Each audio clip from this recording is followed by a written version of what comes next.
હે જીવ, હવે જેટલું ભગવાનનું ભજન કરવું હોય, દાન પુણ્ય કરવું હોય એટલું કરી લેજે, નહીં તો હવે આજથી 7મા દિવસે તારું મોત છે. પણ આપણે નથી સમજતા બા.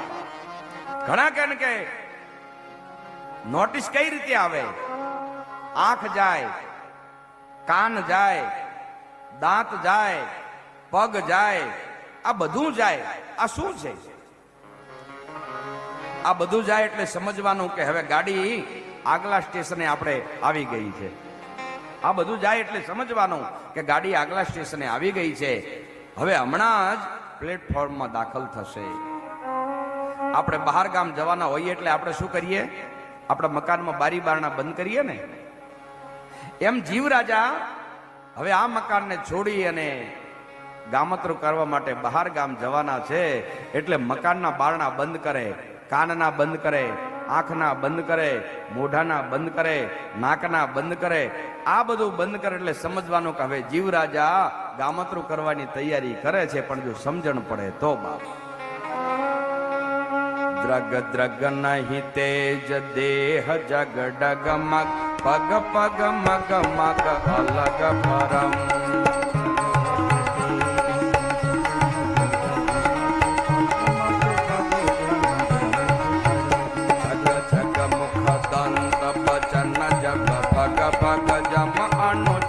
લગ ભગ જગરમ.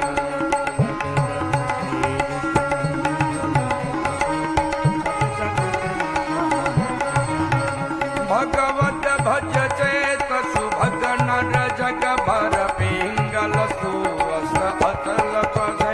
ઝટપટ મન ચેત કપટ તજી ખટપટ, કાલન પટ શિર ઝપટ કરે.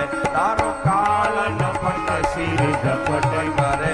તારો કાલન પટ શિર ઝપટ કરે. બે આંખોમાં તેજ હોય નહીં, કાયાના પાયા હાલી જાય. પગ માર્ગમાં આમ જે જગ્યાએ મૂકવાના હોય એની જગ્યાએ આડાવડા પગ પડવા મળે. મોઢામાંથી દાંત નીકળે. જેમ સાંજે 6 વાગે બધા ઓફિસ ખાલી કરી અને બધા ઘરે જતા રહે, એમ દાંત પણ રજા લઈ લે બાપ. અને જ્યારે દાંત પડે ત્યારે તો કેવો ગુસ્સો આવે હે. પછી તો ચવાય નહીં. એટલે રાજા પરીક્ષિતને ખબર પડી ગઈ કે હવે આપણો મૃત્યુ નજીક છે.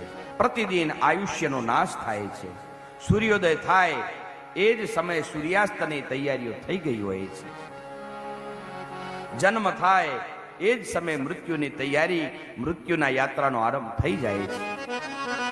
પલ પલ પણ વીતે છે અને આપણે મૃત્યુની ઓર વધારે નજીક જઈએ છીએ. એટલા જ માટે કોઈ સંતે કહ્યું ને કે સમાજમાં થતું દરેક મૃત્યુ આપણાના મૃત્યુનો સંદેશો આપી જાય છે.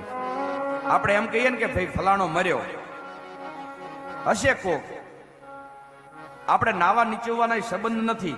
આપણે શું આવું માનવું નહીં.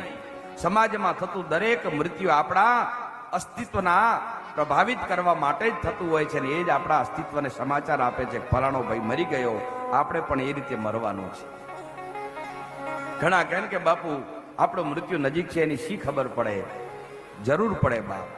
એક સમય એવો હોય કે આપણે બહાર ગામથી ઘરે આવીએ અને આપણી પત્ની પાડોશીના ઘરે ગઈ હોય ને ખબર પડે કે એ આવ્યા છે એટલે ફટાફટ ઘરે આવી જાય.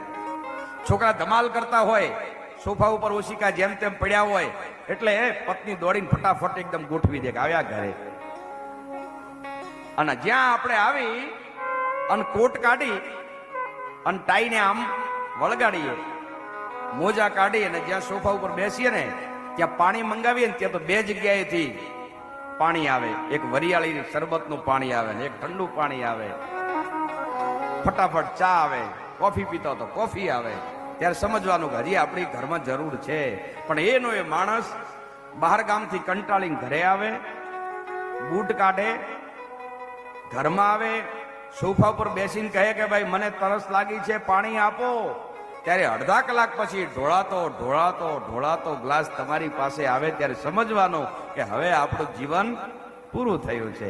હવે ઘરમાં આપણી કોઈને જરૂર નથી. હવે આપણા મૃત્યુની તૈયારી છે બા. એમ રાજા પરીક્ષિતે તો પોતાના સત્તાનો ત્યાગ કર્યો અને હવે મૃત્યુની વેદના બહુ ભયંકર છે.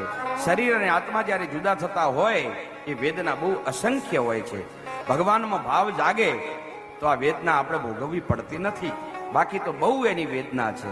સુખદેવ કહે છે કે હે રાજન, તમારો પ્રશ્ન છે કે જેનું મૃત્યુ નજીક આવ્યું હોય એને શું કરવું જોઈએ. વિચાર કરો રાજા, મૃત્યુ જીવનનું અનિવાર્ય સત્ય છે. જાતસ્ય હિ ધ્રુવ મૃત્યુ, જે જન્મે છે એને મરવાનું જરૂરી છે. ગીતામાં પણ લખ્યું ને કે જે જન્મે એનું મૃત્યુ નક્કી છે. પણ આપણે મોત મોત કરીએ પણ મોત આવે પણ કોઈને સ્વીકારવાની તૈયારી નથી. મેં પહેલા દિવસે કહ્યું ને કે ડોશીમાં છાણનો ટોપલો ભરીને ઉપાડવા જાય અને પડી ગયા, અને ડોશીમાંથી બોલાઈ ગયું કે બળ્યું મોતે આવતું નથી. આટલી 80 વર્ષની ઉંમરે મારે આ ઢસરડા, અને જ્યાં એમ બોલ્યા કે બળ્યું મોતે આવતું નથી, ત્યારે મોત બે હાથ જોડી અને ડોશીમાની સામે હાજર થઈ ગયો. બોલો ડોશીમા. ડોશીમાએ પૂછ્યું તું કોણ? બોલે કેમ હમણાં તમે મને યાદ ન કર્યું? બળ્યું મોતે આવતું નથી, હું મૃત્યુ છું. ડોશીમા કે હટ, તારી ભલી થાય, મને ખબર નહીં કે તું આટલું જલ્દી પ્રગટ થાય છે. બોલો માં શું કામ પડ્યું? બોલે બેટા, આ છાણનો ટોપલો મારા એકલાથી ઉપડાતો નથી, એટલે તું મને જરા ટેકો કરીને ઉપડાવ. તું જતું રહે, હજી મારે તો 20 વર્ષ કાઢવાના છે. એમ બાપ, મૃત્યુ આવે, આપણે કહીએ છીએ કે હવે તો મોત આવે તો મરી જવું છે, પણ કોઈને મરવાની તૈયારી નથી. પણ છતાં બાપ, જ્યારે જ્યારે આ પરમાત્મા કહે છે કે જે જન્મે છે એનું મૃત્યુ નજીક છે. સુખદેવ કહે છે કે રાજન, દ્વાપરના આરંભમાં મેં મારા પિતા વેદવ્યાસ પાસેથી સાંભળેલું આ શ્રીમદ ભાગવત હવે હું તને સંભળાવું છું. રાજાના કથા સાંભળતા પહેલા એક સ્પષ્ટતા કરું કે મને આશા છે કે તમે મારી કથાને સમજી શકશો. મારી સંપૂર્ણ નિષ્ઠા નિર્ગુણમાં છે. તો તમને પ્રશ્ન થશે કે સગુણની કથા તમે કેમ કરો છો? પણ નિર્ગુણમાં